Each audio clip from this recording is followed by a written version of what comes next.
So I was in a conversation with a young woman who's working on a persuasion speech about LGBTQ inclusive curriculum. And I mentioned that I question the labels more than I oppose inclusion. Her shift was immediate.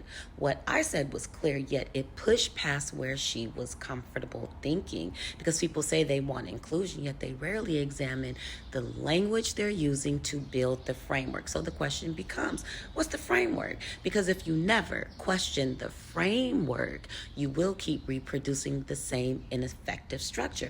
And that structure has mechanics: categorization, fixed identity labels, grouping people, sorting people, positioning people through language. So even when the intention is inclusion, the mechanism is still separation.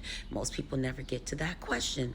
Why? Because they're used to thinking within the ineffective framework they were given. So the moment you question the structure itself, the conversation tightens. That signals a limit. So I stop there, because pushing past that point requires a decision to move beyond it. Yet the opportunity was there, because if you can answer that question, if you can explain inclusion without depending on labels, your argument becomes stronger. Your persuasion becomes clear. Now you are moving beyond repetition. You're thinking through it. See the mechanics. You start to recognize the pattern.